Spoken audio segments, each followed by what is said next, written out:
Hello everyone, welcome to high exam based students. मेरा नाम है Kailash Tiwari, ex AFO union bank of India. दोस्तों, आप सभी की आईबीपीएस एएफओ की प्रिपरेशन काफी अच्छी चल रही होगी। उसी सीरीज में आपको थोड़ा सा मोटिवेट करने के लिए और ये जानने के लिए कि आईबीपीएस एएफओ ज्वाइन करने के बाद आप किस हाइट तक पहुंच सकते हैं। हाइट का मतलब है कि आपका प्रमोशन किस लेवल तक हो सकता है, कि आप सीएमडी बन सकते हैं या नहीं बन सकते हैं, वो आज हम डिस्कस करेंगे। हायरार्की देखेंगे कि पब्लिक सेक्टर बैंक्स में स्केल 1 ज्वाइन करने, चाहे आप पीओ ज्वाइन करें, चाहे आप स्पेशलिस्ट ऑफिसर ज्वाइन करें, आप किस पोजीशन तक जा सकते हैं। तो प्रमोशंस देखेंगे, सैलरी, और उसके साथ साथ ग्रोथ बैंक में कैसे होती है, कितना टाइम इसमें लगता है, क्विकली देखेंगे इसको।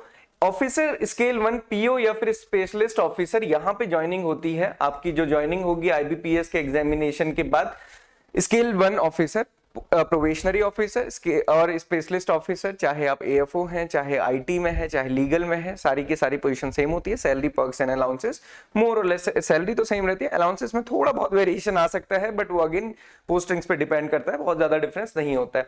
तो ये ऑफिसर स्केल 1 होता है। देन यहां से प्रमोट होकर मैनेजर स्केल 2, देन यहां से प्रमोट हो गए senior manager, then chief manager, then assistant general manager, then deputy general manager, then general manager, then ED and chairman.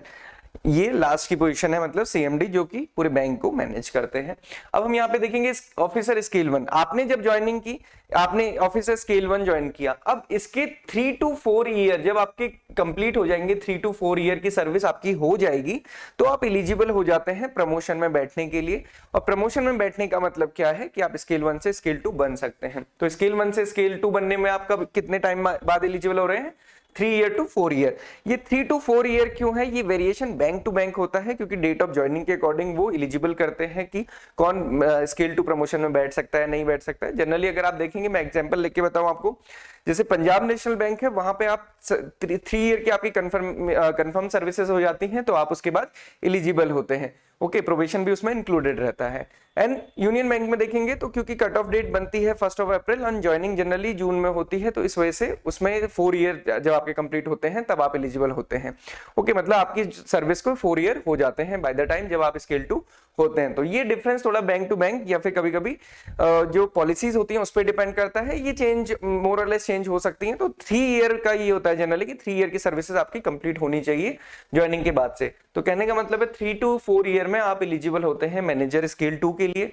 अभी आप प्रमोशन में बैठ सकते हैं। प्रमोशन में बैठने का क्या मतलब होता है? आपको पहले रिटन एग्जामिनेशन देना होगा। तो मतलब जो चीजें आप अभी पढ़ रहे हैं आईबीपीएस एएफओ मेंस के लिए, वो चीजें आपका एएफओ बनने के बाद भी पीछा नहीं छोड़ेंगी। इसीलिए हम कहते हैं कि आप उनको अच्छे से पढ़िए, सो दैट कि उस टाइम पे आपको कम रिवाइज करना पड़े और आपका प्रमोशन जल्दी हो सके। जो क्वेश्चन जैसे आईबीपीएस एएफओ के एग्जामिनेशन में पूछे जाते हैं, मोर और लेस क्वेश्चन वैसे ही प्रमोशन में भी पूछे जाते हैं। कुछ क्वेश्चन बैंकिंग के एडिशनल हो जाते हैं, जो आपको बैंक की सर्विस के दौरान ज्ञान होगा उसके बेसिस पे। तो रिटर्न होता है कि देन उसके बाद इंटरव्यू होता है, एंड जब आप इसमें क्लियर करते हैं तब आप स्केल 2 के लिए एलिजिबल होते हैं। देन अगेन 3 to 4 ईयर की यहाँ पे सर्विस करने के बाद फिर आप प्रमोशन के लिए एलिजिबल हो जाते हैं सीनियर मैनेजर। कहीं कहीं यहाँ पे 2 ईयर का कंप्लीशन पे भी आप फास्ट ट्रैक में बैठ सकते हैं। अब क्या होता है, जो मैंने आपको बताया कि 3 to 4 ईयर या फिर 3 ईयर या फिर नेक्स्ट 2 ईयर में आप एलिजिबल हो जाएंगे, तो इसको जनरली बैंक्स में कहा जाता है फास्ट ट्रैक प्रमोशन। तो ये फास्ट ट्रैक प्रमोशंस होते हैं। और एक दूसरा तरीका होता है, वो होता है नॉर्मल ट्रैक। नॉर्मल ट्रैक क्या होता है? मतलब आपकी 5 ईयर की सर्विसेज जब ऑफिसर 1 स्केल 1 में हो जाएंगी, तब आप एलिजिबल हो जाएंगे स्केल 2 के लिए। उस केस में क्या होता है, यहाँ पे रिटन एग्जामिनेशन नहीं होता है, यहाँ पे सिर्फ आपको इंटरव्यू देना होता है। तो ये डिफरेंस है फास्ट ट्रैक और नॉर्मल ट्रैक में। अगर आपको जल्दी जल्दी प्रमोशन लेने हैं तो आपको रिटन भी क्लियर करना होगा और साथ साथ इंटरव्यू भी। नॉर्मल ट्रैक में क्या है, आप थोड़ा देर से एलिजिबल होंगे, बट आपको वहां पे सिर्फ इंटरव्यू देना है। तो फास्ट ट्रैक का मतलब होता है कि जनरली 3 ईयर के बाद प्रमोशन, यहाँ पे आपका 5 ईयर के बाद प्रमोशन होता है। तो ये दोनों में डिफरेंस होता है बैंकिंग के अंदर। देन आप स्केल 2 बन गए। स्केल 2 के बाद सीनियर मैनेजर स्केल 3 बनने के लिए सेम प्रोसीजर है। फिर देन 2 to 3 ईयर में आप फिर एलिजिबल हो जाएंगे चीफ मैनेजर के लिए। अगेन अगर फास्ट ट्रैक में है तो रिटन प्लस इंटरव्यू, नॉर्मल है तो आपको सिर्फ इंटरव्यू देना है। अगेन वो एक्सपीरियंस के बेसिस पे, सर्विस पीरियड के टाइम के बेसिस पे होता है। देन इसके बाद जो प्रमोशंस होते हैं ये केवल इंटरव्यू बेसिस पे होते हैं, यहाँ पे कोई रिटन एग्जामिनेशन नहीं होता है। एंड देन कोई भी आप जिस भी बैंक में ज्वाइन करेंगे, आप मैक्सिमम जनरल मैनेजर लेवल तक जा सकते हैं। मान लीजिए आपने यूनियन बैंक में ज्वाइन किया या फिर आपने इंडियन बैंक में ज्वाइन किया, पीएनबी में ज्वाइन किया स्केल 1, तो यहां से आप जनरल मैनेजर तक मैक्सिमम आप उस बैंक में सर्व कर सकते हैं। इसके बाद जब आपका प्रमोशन होगा जनरल मैनेजर के बाद ईडी, क्योंकि ये बहुत बहुत ज्यादा हायर पोजीशंस है, गवर्नमेंट इसको रेगुलेट करती है काफी लेवल तक, तो ये जो पोजीशन होगी ये आपको डिफरेंट बैंक में मिलेगी, मतलब डिफरेंट पब्लिक सेक्टर बैंक में आपको पोस्टिंग मिलेगी, आपकी सर्विसेज ट्रांसफर कर दी जाएंगी। एग्जीक्यूटिव डायरेक्टर का पीरियड जब आप सर्व करेंगे, उसके बाद जब आप चेयरमैन एंड मैनेजिंग डायरेक्टर के लिए सेलेक्ट होंगे, तो उसके लिए फिर से आपका जो पीएसबी है वो डिफरेंट हो जाएगा। तो ये हायरार्की है, जहां पे आप ज्वाइन करेंगे वहां मैक्सिमम जनरल मैनेजर तक सर्व कर सकते हैं, उसके बाद एग्जीक्यूटिव डायरेक्टर एक डिफरेंट पीएसबी को सर्व करेंगे, देन उसके बाद सीएमडी एक डिफरेंट पीएसबी के रहेंगे। तो ये पूरा का पूरा हायरार्की है। आई होप आपको ये क्लियर होगा। किसी को कोई कंफ्यूजन होगा तो आप पूछ सकते हैं, बाकी जब आप ज्वाइन करेंगे तो आपको बहुत क्लियरली सारी चीजें समझ आएंगी, क्योंकि अभी आपके सामने टारगेट है आईबीपीएस एएफओ इस साल क्लियर करना है। अगली बार वहां जाने के बाद आपके पास टारगेट होगा कि आपको जेआईबी क्लियर करना है, सीआईबी क्लियर करना है, या फिर आपको प्रमोशन में बैठना है, या फिर किसी को किसी दूसरे एग्जाम के लिए प्रिपेयर करना है। तो हमारी लाइफ में ना टारगेट्स तो हमेशा चलते ही रहते हैं, गोल हमेशा चेंज होते रहते हैं और वो बढ़ते रहते हैं। एग्जाम्पल देखें, श्री राज किरण राय जी जो सीएमडी रहे थे यूनियन बैंक ऑफ इंडिया के 2017 में, जब हमने ज्वाइन किया था तब राज किरण राय जी सीएमडी बने थे। अगर आप उनकी जर्नी देखेंगे तो उन्होंने भी as a agriculture field officer join किया था सेंट्रल बैंक ऑफ इंडिया को।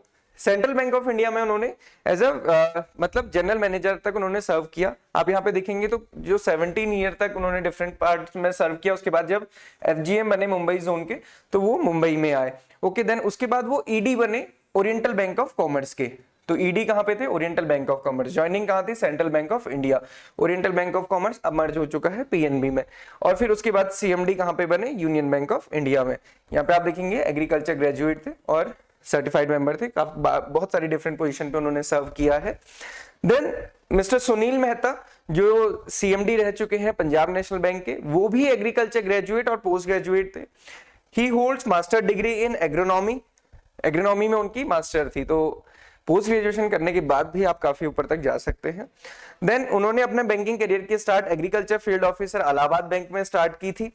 उसके बाद उन्होंने ईडी सर्व किया कॉर्पोरेशन बैंक में। कॉर्पोरेशन बैंक अब यूनियन बैंक ऑफ इंडिया में मर्ज हो गया है। एंड उसके बाद सीएमडी बने वो पंजाब नेशनल बैंक के। तो ये डिफरेंसेस रहते हैं प्रमोशन में। मतलब आप जहां पे ज्वाइन करेंगे जिस बैंक में, उसमें आप जीएम तक जाएंगे, उसके बाद ईडी और सीएमडी आप किसी डिफरेंट बैंक के बनेंगे। तो ये एग्रीकल्चर ग्रेजुएट्स ही थे। तो agriculture graduate generally CMD position या फिर एफजीएम पोजीशन तक ज्यादा पहुंचते हैं बैंक्स के अंदर। उसके पीछे एक रीजन होता है। वो रीजन क्या होता है कि जब आपकी ज्वाइनिंग होगी तो आपको उसी दिन से या फिर ज्वाइनिंग के बाद से आपका जो एक्सपोजर होगा वो क्रेडिट मतलब लोन देने में और रिकवरी में ज्यादा होता है, जिसकी जो हम कह सकते हैं कि एक टाइप से रिक्वायर्ड होता है हायर लेवल पे।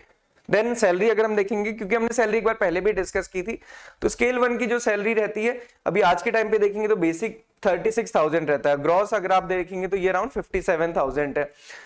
डिडक्शंस देखेंगे, डिडक्शन में क्या होता है? एनपीएस होता है और इनकम टैक्स होता है। तो ये 52 या फिर 50,000 तक नियरली आपकी सैलरी रहेगी। और ये अगेन इसमें अलाउंसेस वगैरह डिपेंड करेंगे आपकी लोकेशन पे, कौन सी सिटी में आप हैं, रूरल में है, सेमी अर्बन में है, अर्बन में है, मेट्रो में। जनरली फील्ड ऑफिसर तो रूरल एरिया में ही पोस्टेड रहते हैं। ये स्केल ऑफ पे होता है, हर 5 साल में सैलरी बढ़ती है। आप सभी को पता है कि ये सैलरी जो 36,000 वाला ग्रेड पे है, ये अभी नवंबर 2022 तक के लिए है। नवंबर 22 के बाद 12th बाइपर्टाइट सेटलमेंट ड्यू हो जाएगा, मतलब सैलरी फिर से इंक्रीज होगी।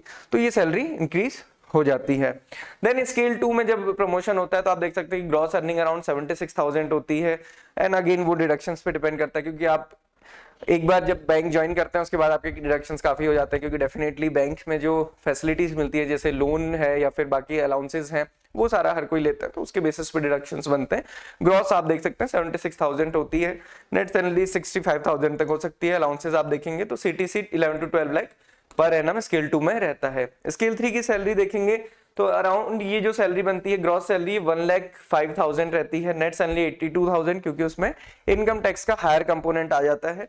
अलाउंसेस रहते हैं अराउंड 15 लाख पर एनम आपका सीटीसी रहता है। ये स्केल 3 का है। मतलब स्केल 3 पहुंचने में आपको कितना टाइम लगा? अगर हम लोअर साइड लेके चलें तो 3 ईयर फर्स्ट प्रमोशन में, then 2 to 3 years next promotion में, तो 5 to 6 ईयर्स में ही आपकी ये सैलरी रहती है स्केल 3 की। लाइफ की बात करें तो पहले भी हमने डिस्कस किया था, पोस्टिंग अक्रॉस द कंट्री रहती है, इसमें कोई कन्फाइनमेंट नहीं रहता है। रूरल या फिर मल्टी ब्रांच पोस्टिंग रहती है। एक तो रूरल एरिया में, उसमें भी आपको 2-3 ब्रांचेस दी जाएंगी, कभी डिस्टेंस ज्यादा भी हो सकती है, कभी कम भी हो सकती है। वही किसी को वो बहुत प्रेशराइज लगता है और किसी को उसमें एंजॉय करना पसंद है। अगेन वो डिपेंड करता है पर्सन टू पर्सन। और जब हम कहीं पे ज्वाइन करते हैं तो वहां पे फिर हमारे जाने के बाद हमारे डिफरेंट सेट ऑफ टारगेट्स होते हैं, उसके बेसिस पे हमारी डिफरेंट थिंकिंग होती रहती है। रूटीन मॉर्निंग और इवनिंग में 5 to 7 डिपेंडिंग अपॉन कि आपके पास काम कितना है, ब्रांच में वर्क कितना है। वर्क क्या होते हैं, लोन प्रपोजल है, फील्ड विजिट्स है, एनपीए रिकवरी है, वेरियस मीटिंग है। उसके अलावा जो जनरल बैंकिंग का काम है वो भी करना पड़ता है। अगर आप कभी मान लीजिए कैशियर नहीं है तो आप कैशियर की जगह पे भी आपको काम करना पड़ सकता है। एंड काम करने में इशू क्या है।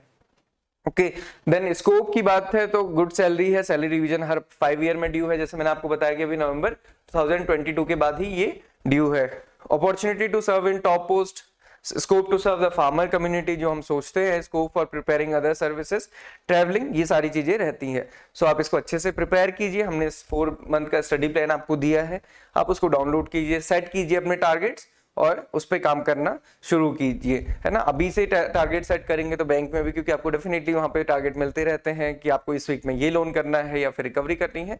सिमिलरली आप खुद को प्रिपेयर करेंगे। और प्रिपरेशन मैंने आपको बताया ना कि इस प्रिपरेशन का फायदा केवल यहीं पे नहीं है, आपको प्रमोशन के बाद के टाइम पे भी जो आपका रिटर्न एग्जामिनेशन होगा वहां पे अगर आपके सब्जेक्ट पे कमांड अच्छी है तो आप अच्छे से कर पाएंगे, इवन इंटरव्यू भी आपका बेटर हो पाएगा। इसके अलावा अगर आप ऑनलाइन कोर्स हमारा लेना चाहते हैं तो you can get the course और आपको 47% उसमें ऑफ मिल जाएगा। बाकी अपनी प्रिपरेशन आप अच्छे से कीजिए। प्रीलिम्स के लिए मॉक टेस्ट दीजिए रेगुलरली। हमारी वेबसाइट पे आपको फ्री मॉक टेस्ट मिल जाएंगे।